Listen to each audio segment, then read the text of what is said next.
Kaya nga sabi ng Isaiah chapter 1 verse 19 to 20, if you are willing and obedient, you will eat the good things of the land. Ooh, abundance.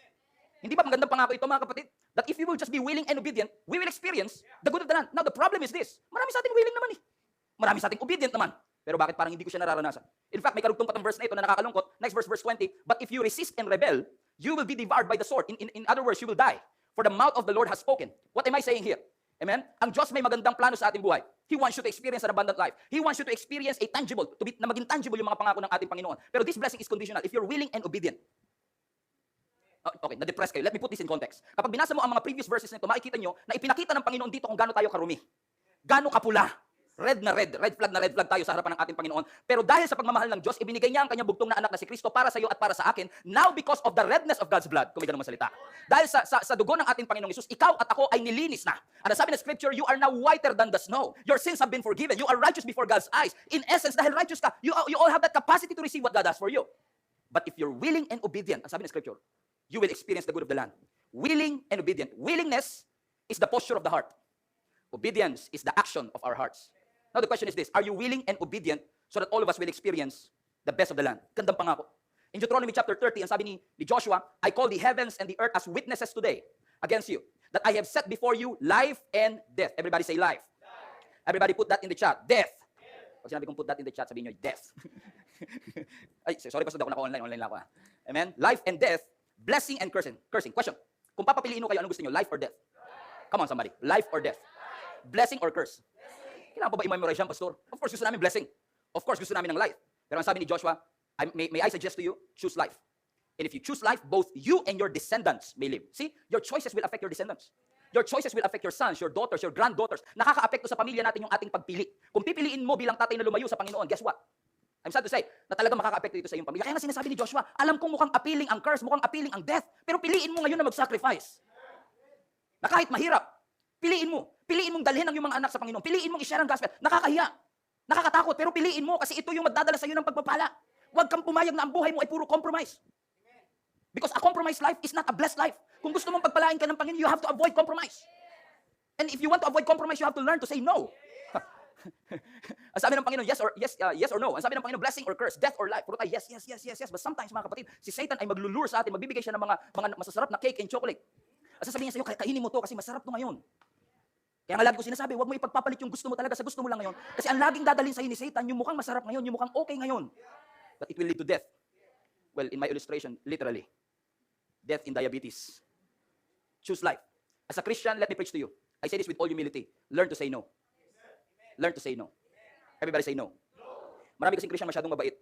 Kahit si Satanas na nagkukumbinsi dahil sa sobrang bait. Yes. As a Christian, we have to learn to say no because learning to say no is establishing a healthy boundary. Kapag marunong ka magsabi ng hindi, marunong ka magsabi ng no, you are setting a boundary for yourself and say, yes, appealing yan. Yes, masarap yan. Yes, tingin ko mag-enjoy ako dyan ngayon. But since I'm a child of God, I have to say no.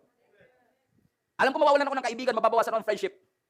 Dadami magbablock sa akin sa Facebook. But since I have to stand on what God wants me to stand on, yung pinaninindigan ng Panginoon, kailangan kong panindigan, well, I have to say no. Minsan lang kasi mahirap magsabi ng no kasi mas malakas yung bulong ni Satan kaysa sigaw ng pananampalataya.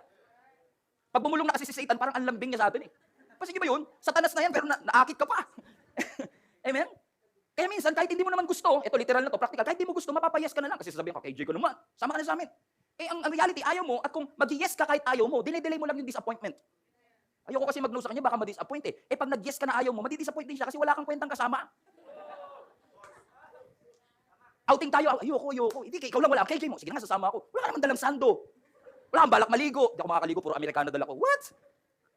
Amen? You're just delaying this disappointment. And most of us, hindi ko nilalahat, at hindi po tayo nanguhusga, pero marami ho sa atin mga kapatid, napakadaling makumbinsin ng kaaway. Appealing kasi. Pero ang tinuturo ng Panginoon sa atin, learn to say no.